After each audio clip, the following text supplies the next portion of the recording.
نیکی کیا ہے؟ اللہ کو راضی کرنے کے لیے جیسے اس نے کہا ہے ویسے کر لو، ثواب کی لالچ میں، یہ نیکی ہے۔ اگر یہ تینوں چیزیں نماز میں نہیں تو نماز بھی عادت ہے، نماز بھی عادت ہے۔ حج میں نہیں تو حج بھی عادت ہے، عمرے میں نہیں تو وہ بھی عادت ہے۔ بیت اللہ میں جائے، یہ تین چیزیں نہیں ہے، عادت ہے۔ باتھ روم میں جائے، بیت الخلاء جائے، ہاں کیسے جائے؟ اس طریقے سے جاؤں کہ اللہ راضی ہو جائے، جیسے نبی نے بتایا ویسے چلا جائے۔ یہ کیوں کر رہا ہے؟ تاکہ ثواب مل جائے، یہ جانا عبادت بن جائے۔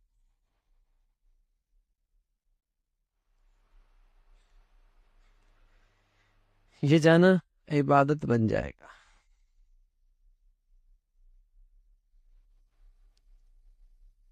اسے راضی کرنے کے لیے جیسے اس نے بتایا ہے ویسے کر لو، اور لالچ ہو اللہ اجر و ثواب دے دے۔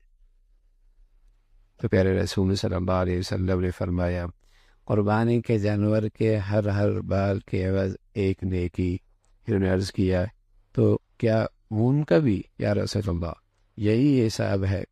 اس سوال کا مطلب یہ تھا کہ بھیڑ، دمبا، مینڈا، اونٹ جیسے جانور جن کی کھال پر گائے، بیل یا بکری کے طرح بال نہیں ہوتے بلکہ اون ہوتا ہے، اور یقیناً ان میں سے ہر ایک جانور کی کھال پر لاکھوں بلکہ کروڑوں بال ہوتے ہیں، کیا ان اون والے جانوروں کی قربانی کا ثواب بھی ہر بال کے عوض ایک نیکی کی شرح سے ملے گا؟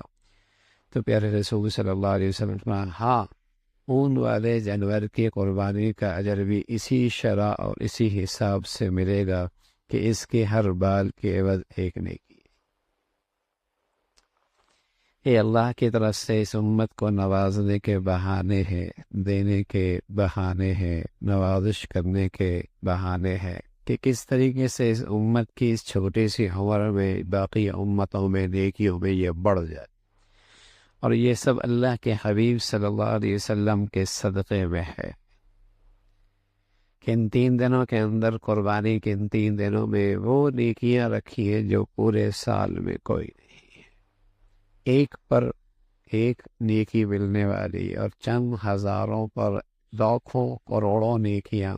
ہاں یہ دنیا مادی ہے، یا انسان مادی نقشوں کی طرف بڑی رغبت، بڑی شوق رکھتا ہے کہ کسی کو بتا دیں یہ 10 لاکھ پہ 10 کروڑ، 10,000 پہ 10 کروڑ، کیا کہنے بھائی، رات بھر لین لگا دے گا اور نہ جانے اس کے لیے کتنی مشقت اٹھائے گا۔ نظر آ رہا ہے نا؟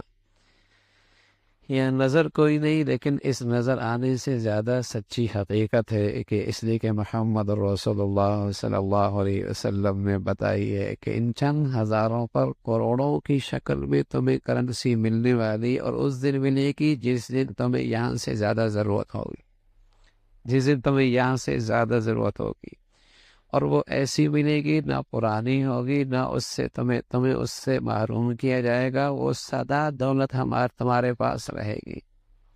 اس پر تو اللہ ہمیں غیب پر اور زندگی کا صحیح یقین نصیب فرما دے۔ تو پھر تو نہیں بول دے بھی یہ تو سیزن کا موسم آیا ہے، کمائی کی یہ گھڑیاں ہیں، کیوں نہ خوب کما لیا جائے، پھر پتہ نہیں کس کو کون زندگی کے دن ملتے۔ تو حضرات صحابہ رضوان اللہ علیہ اجمعین کو اس امت کی طرف سے اللہ خوب، جسے کہیں کہ اپنے شان بہترین بدلہ عطا فرمائے۔ اس امت کے لیے بعض چیزیں ایسی آسانی کی پیدا کر گئے، اور ایسی چیزیں پوچھ گئے اللہ کے نبی صلی اللہ علیہ وسلم سے کہ امت کے لیے نیکیوں پہ آنا اور آسان ہو جائے۔ کہنا کہ یا رسول اللہ، ہمارے لیے ان قربانی میں کیا ہے، ہمیں کیا اجر ملے گا؟ رسول اللہ صلی اللہ علیہ وسلم ہر بال کے برے بدلے میں ایک نیکی ہے، اون والا جانور ہے، تو پھر اس کے بالوں کا کیا کہنا؟ فرمایا اجر میں کمی کوئی نہیں، اسی حساب سے وہاں بھی نیکیاں ملیں۔